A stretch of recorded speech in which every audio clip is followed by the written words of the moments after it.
Hello everyone. Thank you so much for being here. Thank you for watching the Hi-Fi Show. Today, this is the 16th episode.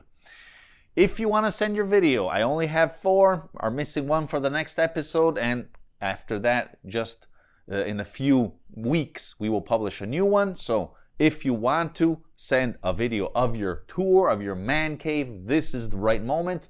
Do it. All the rules are here below in the video description. As you know, I watch them live here. I open them for the first time on camera. And what else can I say? Let's dive in immediately with our first video, starting now. Hey Guido and fellow music lovers. Here I'm going to present my system.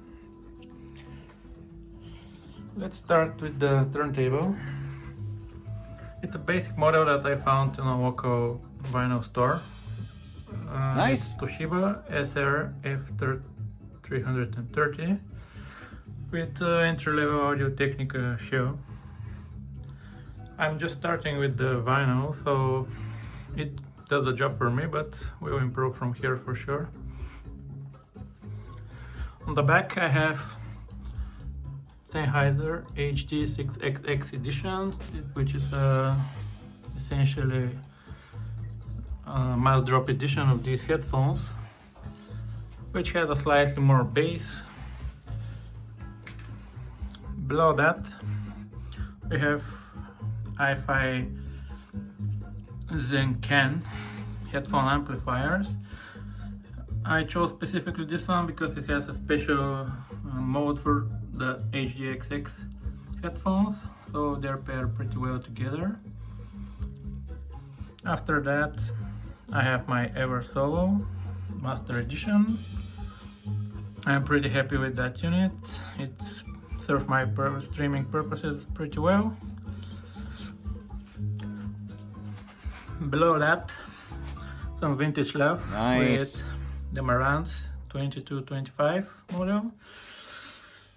I'm using it primarily with the turntable, and I gotta say it has a pretty nice and mellow, warm sound, and it's in very good conditions considering which year it was released. And after that, my main amplifier, which is Krell CAF 300i. It's pretty straightforward. It's connected via XLR to the Eversolo, and this is just pretty good. The speakers are Graham Audio LS59F, which is the BBC design, essentially a 4-standing version of the classical LS5 BBC monitor speakers. I'm pretty happy with these ones, so yeah, they sound pretty nice. Also, the table is the Northstone bamboo hi-fi table. Here on the right I have Bowers & Wilkins Zeppelin Air with restored iPod Classic 160 gigabytes, which I use primarily for ambient music, and I'm pretty happy with it. So here in front of me I have an iPad which is connected to the Eversolo, and essentially control everything I need. Down here I have the now controversial SKW cables, and I actually tore them apart, so if you're interested you can see what's inside. So they have this layer, then insulation, second insulation, and then this wire. I'm pretty happy with these, but now I'm using another one which were a gift, which is the AudioQuest cable. I'm not sure the model, but yeah, I find it sounds a little more crispier. But yeah, that's pretty much it. I hope you enjoyed, and I'll play a couple of seconds of the track.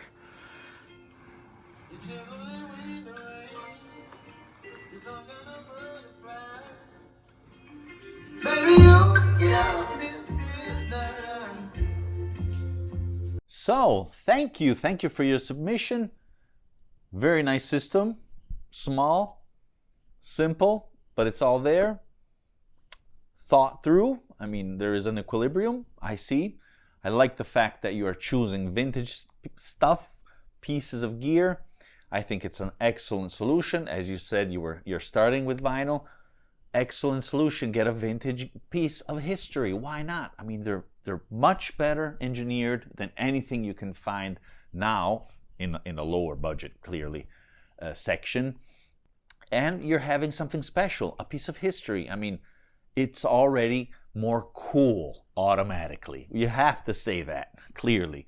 Plus, it's difficult to find automatic turntables today because there's some engineering there. At the time, everyone had it in the standard types, we could say. But now, it's difficult to find an automatic one. Plus, everyone just wants something very simple. It's a little more purist, but no problem at all. Okay, let's see. So, love the turntable, love the receiver. Congratulations. Well, a lot of people now are just flashed by these incredible pieces of art. Nice little part dedicated to the digital side, the streamer, well, all the connections with the iPad. Also, I see you have a dedicated headphone amplifier, perfectly matched with your Sennheisers. Nice. I actually don't know these speakers. I don't know that much about them. So I will stop my analysis there. And great rack. Love the fact that you put some attention also in that. Congratulations. It's fun to see that you got those, the SKW. If you don't know what he was mentioning about the controversy of those, take a look here to this video and you will go backward and forward from that one to understand what happened to the so-called OCC cables made in China. Okay, let's proceed to our second video now. Hello. This is Debs from USA. So here's my system. I'll start with the first rack. Aha. This is a C11 Macintosh preamp. I recognize the case. Obviously with the MC30s monoblocks. That's one of my system. I love Macintosh. Then coming back to the other amp, this is a solid state. It's a Phineas. Class A. Made in Netherlands, I guess. It's a fantastic amplifier, balanced, single-ended both. Then my love system, EAR. This is a HCX PL model, which has a phono stage, both MC/MM. A fantastic creation by Tim De Parmicini. Again, definitely you need to have an 890 with it. Aha. So that's 890 amp. Then coming back to my other systems, this is a Sony XA9000ES, which is it's a CD. It's a fantastic. It's a tank. It's I think around 18 kgs.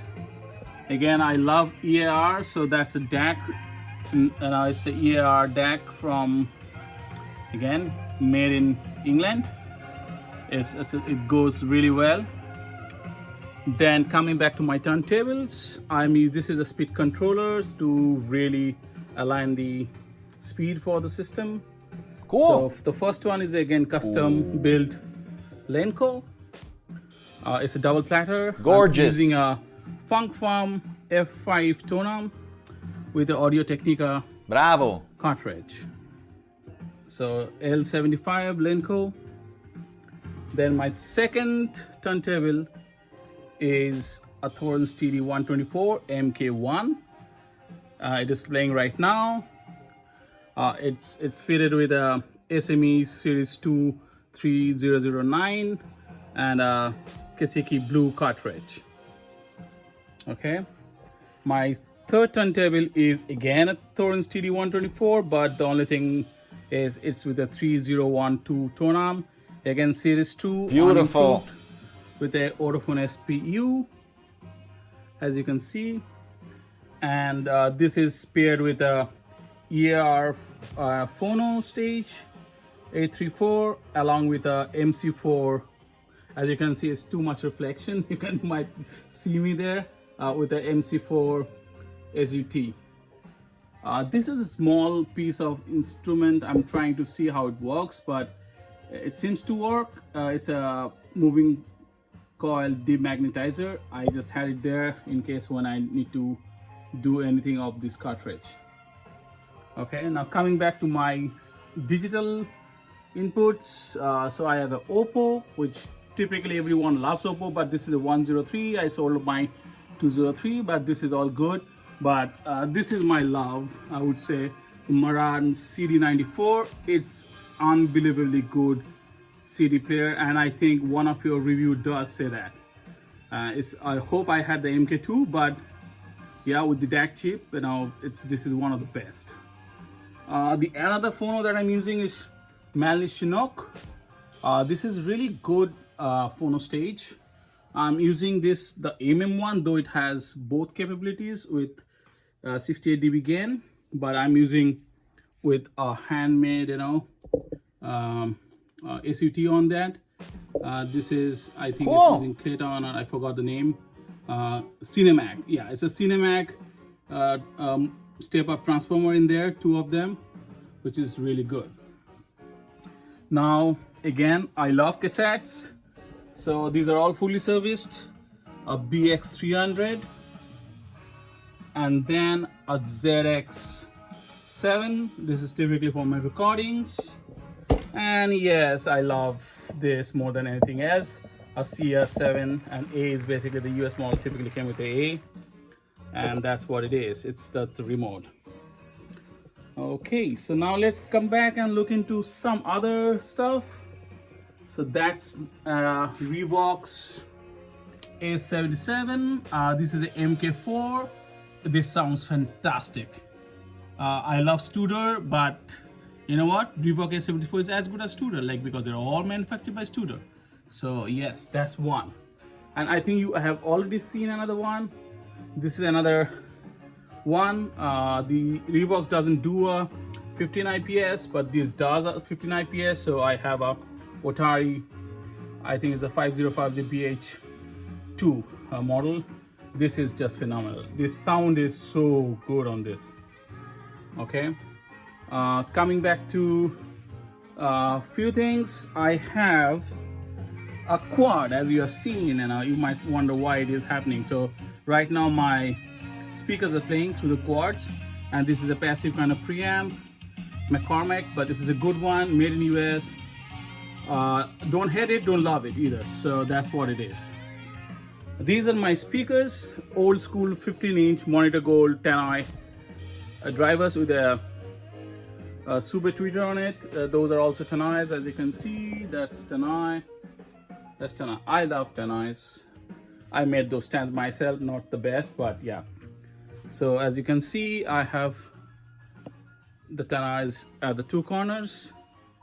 Then again, these are 15-inch monitor gold drivers, all original, fantastic. I updated the crossovers for them, did myself, came out very nice. I love the sound now. This another Tannoy, the 12-inch. The speaker might not be in the great shape, at least the cabinets, but this sounds phenomenal again. These are 12-inch drivers. That was a 15-inch drivers. So as you can see, so that's the 15-inch driver. This is what's playing right now. And then the quads, I'm using them with the quads. So ESL 57s, I upgraded all the power supplies, the protection boards and everything, put them on a spider legs, and now they are really fantastic. I have, as you can see, it's not a well-designed place, but this is my basement. There are a lot of stuff going on, CDs out there. This is my one segment of records. They're all records up there, as you can see. Yep. And then I have another section, which is again cassettes, and again, if you go, you have vinyl records and CDs and everything out there. I have another segment out there, which is again the top records. So I'm just trying to make our space. This is not an organized one, but yeah, this is all of my system, as you can see, and that's where I spend most of my time. Thank you so much. Keep inspiring us with your good videos. We love you. Thank you so much. Bye-bye. What? Well, thank you. Wow. Gorgeous. Just gorgeous. Fantastic. I mean, who knows me? I mean, this is the kind of stuff that I love, okay? I'm sorry to say. Incredible. And a lot of variety. Wow. The place looks like where Dexter killed people, but apart from that, it is an incredible environment. Wow. And also you staged this in a very, I don't know, cool manner, because you reveal things all of a sudden that I didn't even imagine were there. Congratulations also for that. Well, let's start. I mean, the vintage Macintoshes, the preamplifier, the C11 and the MC30s. I mean, you know, I love that stuff as well. Very, very nice. Incredible turntables, the Lenco Idler, the two Torrents. Wow, I mean, beautiful plinths, beautiful arms, great cartridges. The Revox, the Otari, fantastic, great choice. I love all your speakers, the Tannoys, also clearly the quads with the dedicated quads, all the ear, esoteric audio research, the Plinius. Great stuff, guys, great stuff. Congratulations. I mean, you really found the Chinook. I also had that for a while. I love the fact that you created the crossovers, but also you tried to find the correct setup, SUT. Wow, just wow. One of the best rooms, I have to say.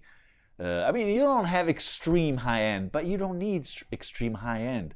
These are wise choices to have great sound. Absolutely. Bravo.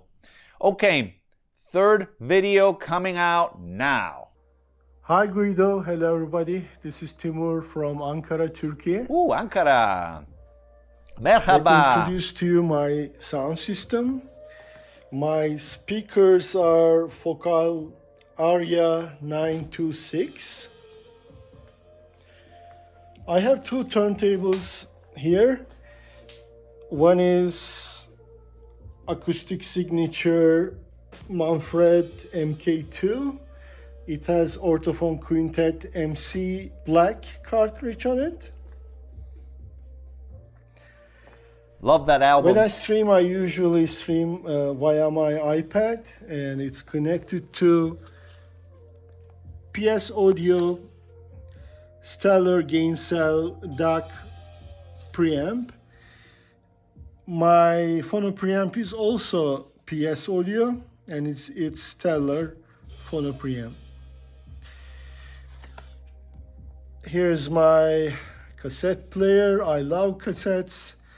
I record a lot of cassettes actually, mostly from high-res files or vinyl.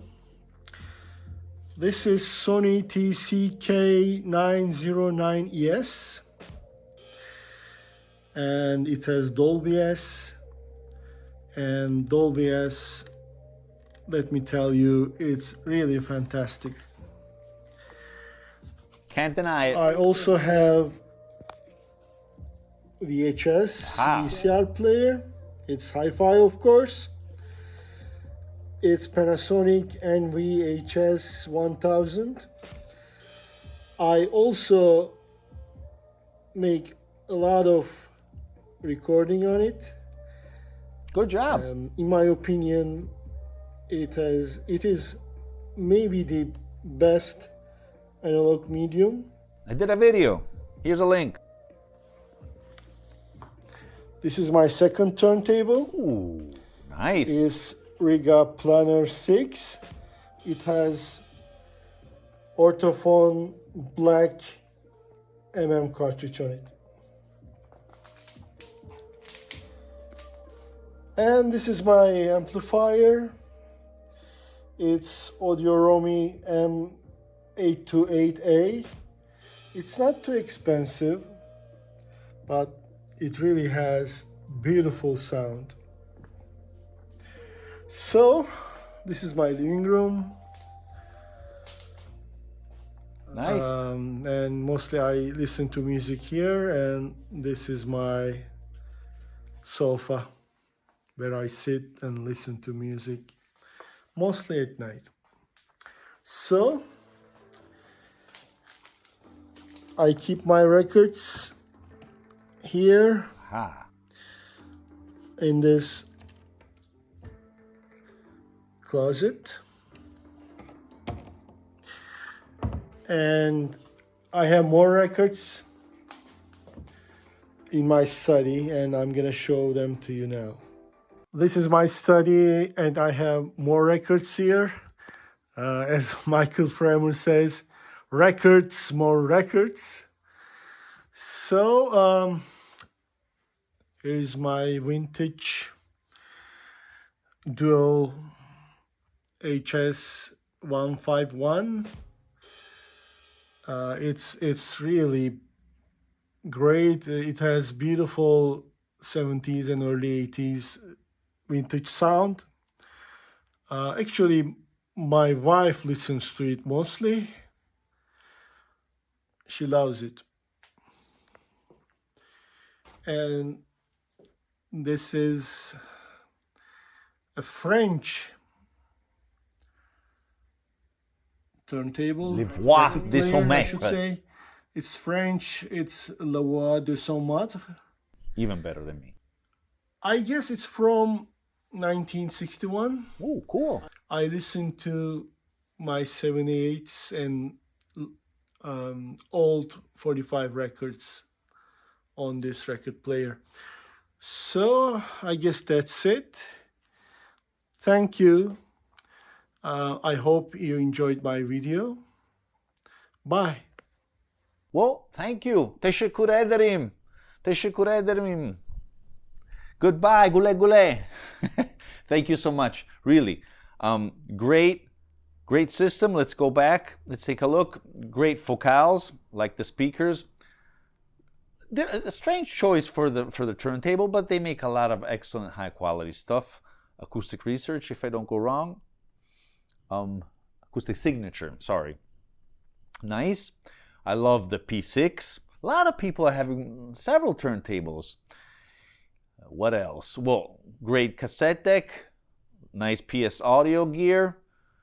Congratulations. Good job on the VHS. Absolutely. As I said, I did a video. You're going to find the link also here below if you're interested in the first episode. It is truly amazing what can a VHS do if it's a hi-fi. Maybe the soft spot here is the amplifier. Also because it's a parallel design, and I do not like that much, the parallel design. But that's just me. I'm sure there are excellent examples out there, only that I have to still discover them. And that's it. Great record collection, absolutely. And good job for the duals. Thank you. Okay, let's proceed. Remember, you guys, in the video description, besides the rules, you're also going to find the link to download some tracks which are copyright free, so they're not going to be blocked or anything. And you can finally use those to make a little test if you want. That's something that is missing usually in the videos you're sending. Okay, now video number 4. Hello Guido in Italia. This is Roberto here in Chicago. I have a very simple system to show you. But first, I have a story. Let's get into my airship and let's travel back in space to the state of Missouri and back through time to the year 1983. When I was about a teenager needing a turntable, I found one in this issue of High Fidelity magazine review, and my father helped me acquire it, and we tested with his favorite record, Shostakovich's Fifth Symphony. And it sounded fantastic. Okay, let's get back in the blimp. Go forward to about 15 years ago. My parents came to visit me here in Chicago. We went to a used record store. What did we find? This exact same record. So I bought one, had my own copy just like my dad's. Okay, then we walked through a park there was an outdoor concert being performed, and then the universe interceded. And guess what? The universe created a cosmic coincidence so that what they were playing was now this exact same symphony. So there's a cosmic connection to me with that symphony. I guess. There's much meaning to it. Let's now go meet the turntable. This is the Bang & Olufsen 8002 turntable. I know, all the B&O haters out there are hating on it, but I would argue that the B&O of 1983 is very different from the one now, and they treated this as an engineering challenge. And let me show you how and why it works. First off, there's this bass here. Now the bass is the drive system. It uses neither a belt nor direct drive.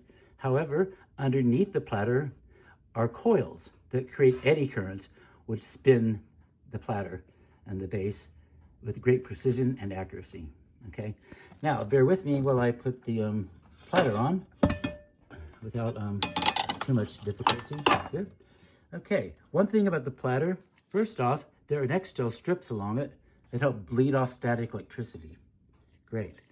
Now when you put a record on it, like I would do here, an old record. Okay, there you go, record. There you go. Next, when you play the record, it creates a layer of air between the record and the platter so as to dampen Air bearing vinyl resonances and platter ringing. Okay. Okay, now let's go and look at the tone arm assembly. First, there's a sensor arm that helps the tone arm go back and forth across the record, play, pause, preventing it from touching down unless there's a record there. Okay, now for the tone arm, it's a very narrow, short, stiff tone arm that has great rigidity, perfect. It also mated with a cartridge that is designed to be modular with the B&O, and it's now made by Soundsmith because they will be licensed to do these cartridges now. So I have one of theirs there. It looks great. Okay, now the advantages of this system, of this cartridge system, and of this biogram is something like this. It has perfect alignment across the record. It minimizes tracking errors. It reduces angular distortion, no skating. It provides groove response very well. Less stress on the record here. And it is a wonderful linear turntable. Now, speaking of linear turntables, let's go up and see my favorite records are Mercury Living Presence here. Now, Mercury, Wilma Cozart directed the record. She mixed the session tapes directly to the cutting lathe that George Piros ran, and that gives it audiophile quality. When you get an original one of these and play it on the biogram, it does linear tracking just like that cutting lathe. So when it meets the record, it mates with it and creates the most wonderful, wonderful sound with a wonderful presence in it. And I love it. Okay, let's go to the preamp now. Okay, this is a Darlington Labs preamp. Darlington is a company in Boston. These are handmade. It has a great, great sound to it. It operates using a single Class A stages, and it uses high voltage JFETs for the power, low distortion, Interesting. zero negative feedback, and a very high headroom. It sounds fantastic. It also has a mono switch in the back, so you can play mono records. I would advise turning off one speaker to get true mono sound. And it sounds wonderful, has great presence. I love it. Okay, let's go down to the amplifier itself. I gotta say, okay, it's a Riga Brio. Now, in all my life and all my system experience, I've never heard something this wonderful that made a difference in the sound. It has such great presence to it. It has punch and meat, and it sounds fantastic. I know it's colored, but I like that more than I like clinical sound. And it's fully analog, not a digit in it. It runs in Class A, B format, sometimes in quasi Class A format, Class A amplification, and it sounds wonderful. Okay, let's now go down to the speaker wire, which I cannot afford expensive speaker wire. So I have this budget Radio Shack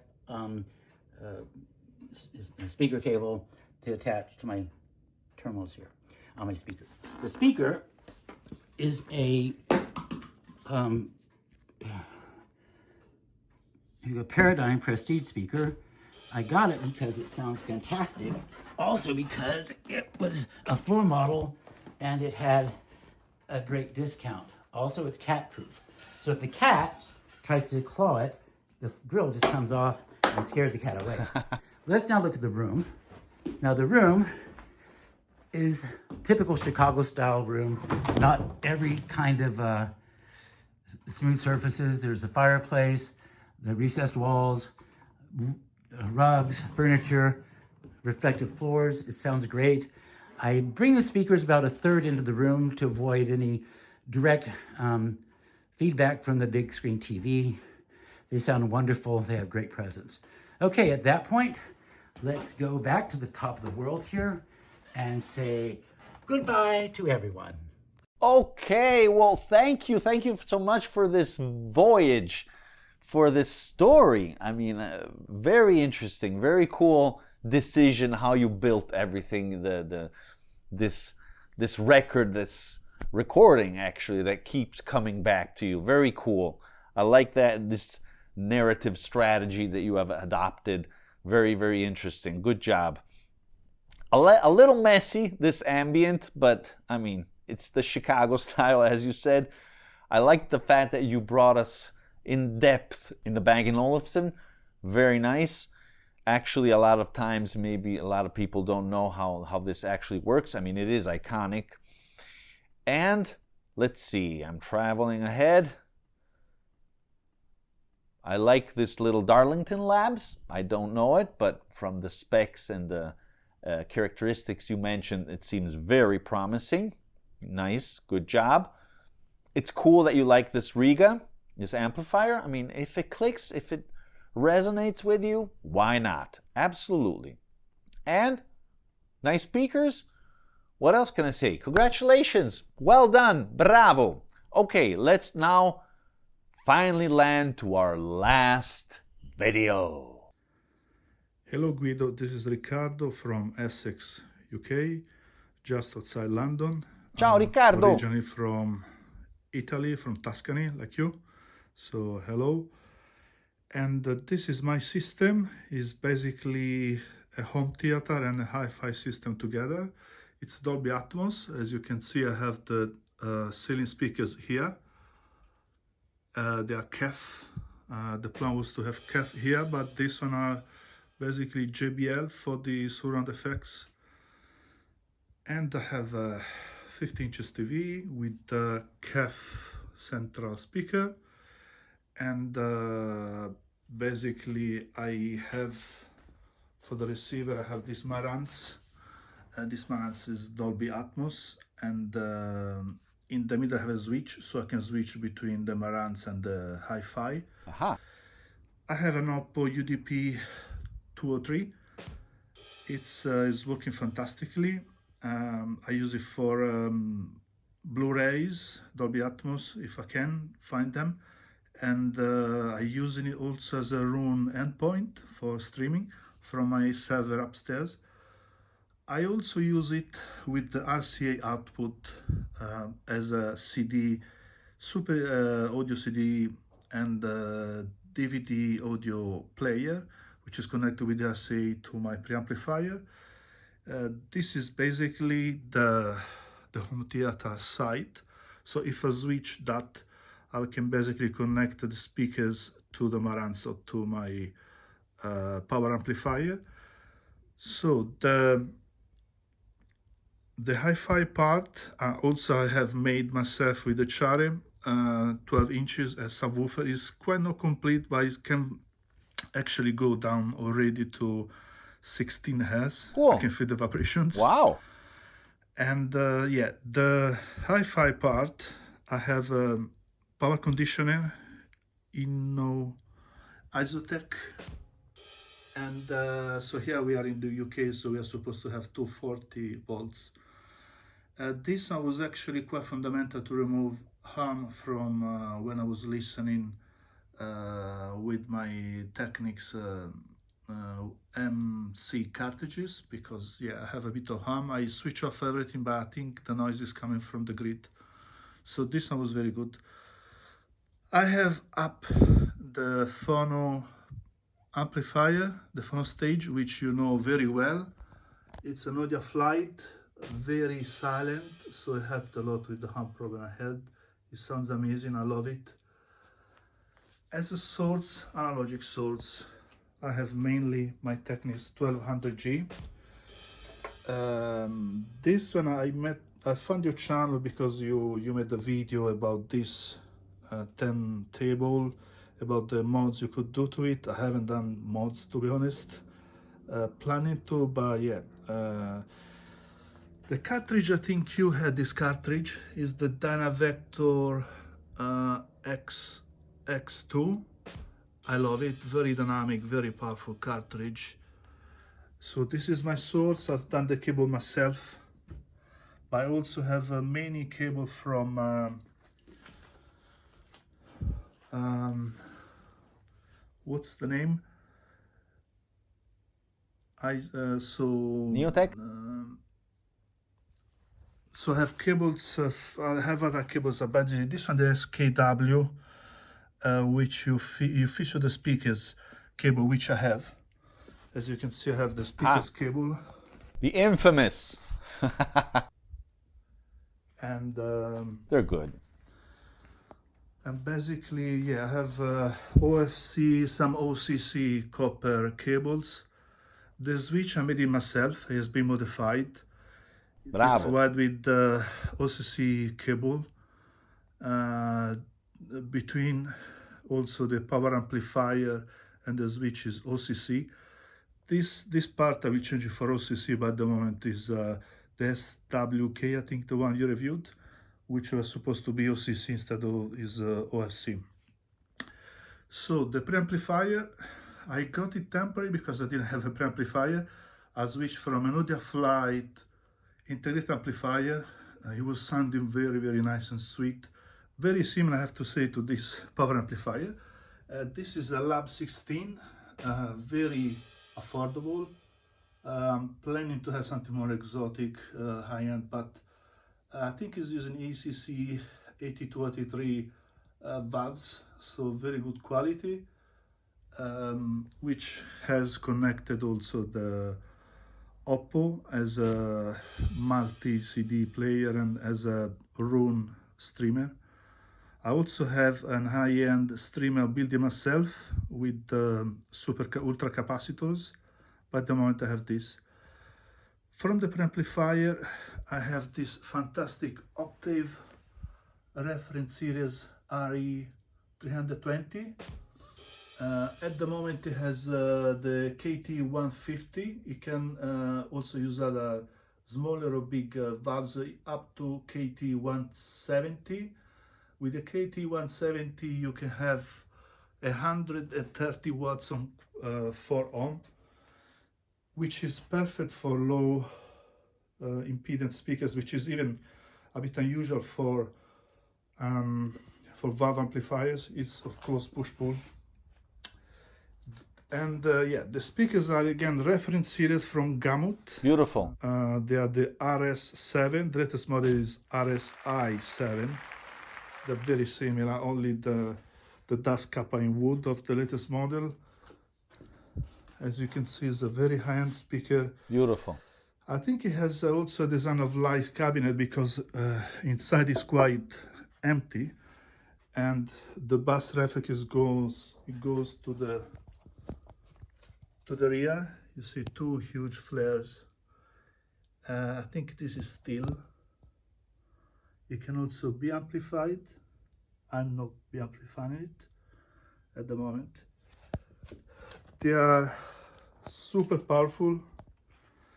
Unfortunately, they are not high efficiency 80 dB, but yeah, with this amplifier I have no problem. In the future I hope to go to high sensitivity, high efficiency speakers, so I can have single-ended triode instead of this huge power amplifier, but at the moment it sounds fantastic.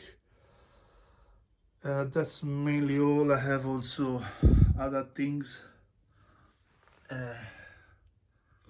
This is a basically an Android video player for NVIDIA. You can use AI to do 4K oversampling. This is basically to play music or see the computer. I use it with, you can have a Roon endpoint, also HQ player. At the moment I don't have a DAC connected to it. And yes, this is my system. Thank you, Guido. Bye bye. Thank you. Thank you so much, Ricardo. Well, I like the room, although it's a little compressed, unfortunately. I'm sure you know that.